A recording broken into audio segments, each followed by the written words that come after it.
अस्सलाम वालेकुम दोस्तों, मैं हूं मोहम्मद सरफराज़। आप देख रहे हैं साद इलेक्ट्रिक यूट्यूब चैनल। दोस्तों आज हम बात करेंगे जो हमारी पंखे की मोटर होती है उसकी जो वायर होती है उसको कैसे चेक करें, कौन सी मेन है और कौन सी कैपेसिटर की है। दोस्तों ये 3 कलर की हैं, हमें कैसे पता चलेगा ये मेन कौन सी है और कैपेसिटर वाली।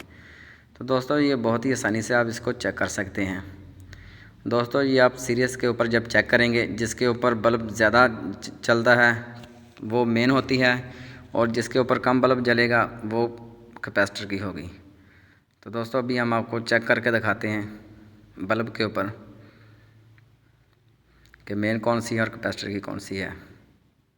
तो देखो दोस्तों अभी हमने ये लगाया, ये बल्ब ज़्यादा जल रहा है इसके ऊपर, ये देखें ज़्यादा जल रहा है।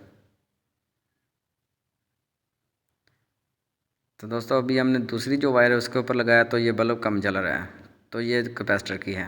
लाल वाली ये मेन है और दूसरी जो वो कैपेसिटर की है।